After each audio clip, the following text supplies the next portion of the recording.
अरे पर बेटा ये तो पापा करते हैं ना सारा ऑनलाइन, मुझे तो इसकी जानकारी भी नहीं है। हाँ हाँ, बना लो बच्चों के सामने मुझे बुरा। अरे करता तो मैं ही हूँ, माना, लेकिन मुझे कोई सपना थोड़ी ना आएगा कि बच्चों की फीस जमा करनी है। अरे बताओगी तो तुम ही ना।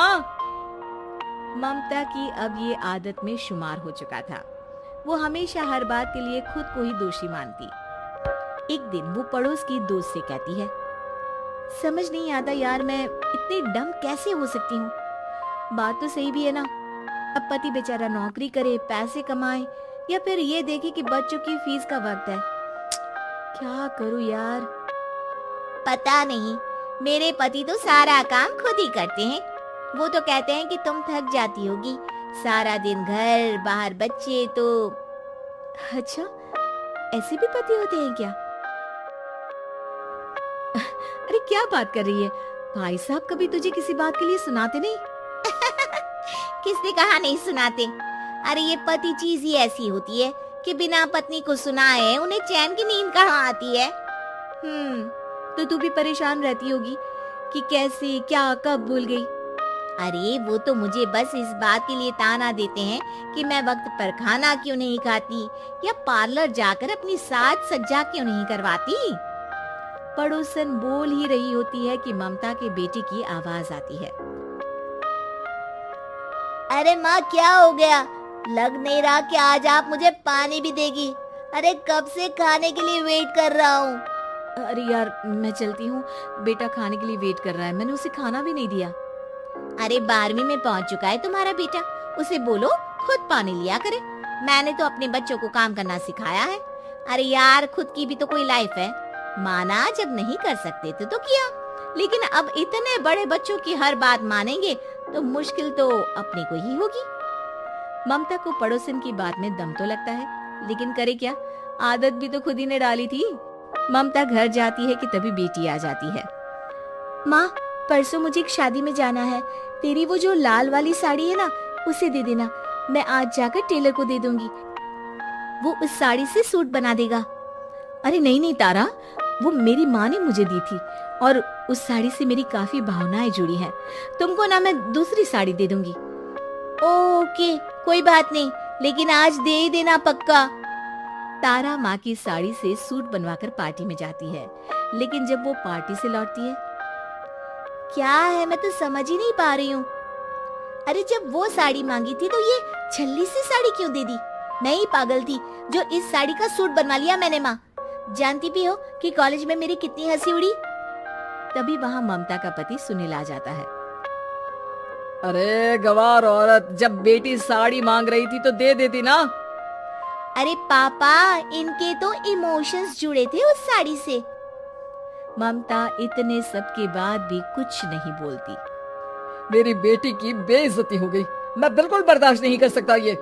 मैं नहीं चाहता कि मेरी बेटी से कोई भी ज्यादा सुंदर लगे पूरे कॉलेज में। जी वो पढ़ने में तारा बिल्कुल अच्छी नहीं है, उसकी पढ़ाई पर आप ध्यान दीजिए ना। अच्छा, अब तुम मुझे बताओगी कि मुझे किस पर ध्यान देना और किस पर नहीं। रमेश जैसा ही ये वाक्य पूरा करता है, ममता की बेटी और पति उस पर जोर जोर से हंसते हैं। अरे ठीक है ना, पता ही नहीं चला कि कैसे वक्त इतना बीत गया। अरे कैसे पता चलेगा माँ, हम लोगों के पीछे जो तू बैताल की तरह चिपकी रहती थी, तुझे कैसे वक्त का पता चलता। ममता को पहले सास ससुर फिर पति और बच्चों की तरफ से इस तरीके की बातें सुनकर उसका मन बहुत दुखी रहता था। एक दिन, सुनो ना, बहुत दिनों से कमर के नीचे बहुत दर्द रहता है, कल मैंने देखा तो एक फोड़ा था। अरे ममता एक बार अपने पति से बात करो, वो तुम्हारा फोड़ा डॉक्टर को दिखा देंगे। अरे नहीं नहीं, वो तो गुस्सा हो जाएंगे। अरे क्यों गुस्सा हो जाएंगे, तुमको दर्द है। हाँ लेकिन वो यही बोलेंगे कि ऑफिस जाऊं या फिर तुम्हें लेकर डॉक्टर के पास। तो बेटे से ही बात कर ले। अरे वो तो मैं कर लूं, लेकिन फोड़ा है ऐसी जगह कि उसे बताते मुझे शर्म आएगी।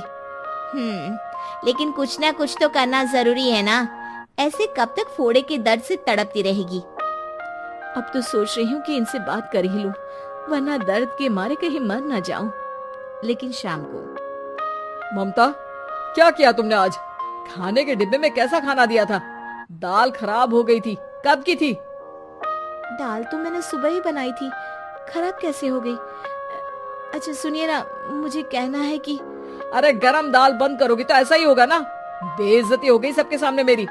ऑफिस वालों ने ऐसा मजाक उड़ाया कि क्या बोलूं। कल से ठीक से खाना देना है तो देना, वरना खाना देना बंद कर देना, बाहर खा लूंगा मैं। ममता जो पति से अपनी परेशानी बताने वाली थी, वो अब ये सोचने लगती है कि कल से पति को खाने में क्या दे।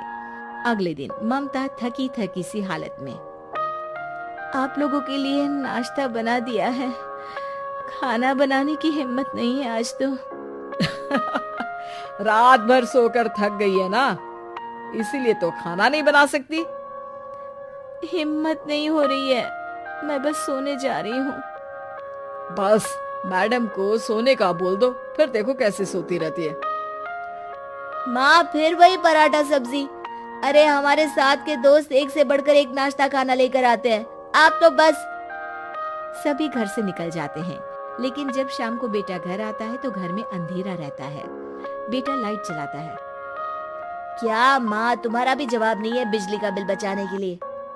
वो बोल ही रहा होता है कि सामने माँ जमीन पर लेटी मिलती है। वो उसके पास जाता है। अरे माँ, क्या हो गया माँ?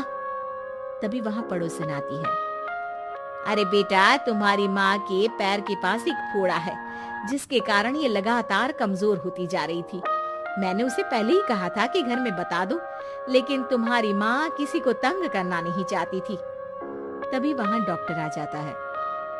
अरे इनके ऑर्गन में दिक्कत है, कोई बात है जो इनके मन में खटक रही है। अरे नहीं नहीं, इसके मन में कोई बात नहीं है, कोई काम है नहीं ना इसके पास, सारा दिन बस घर में ही रहती है।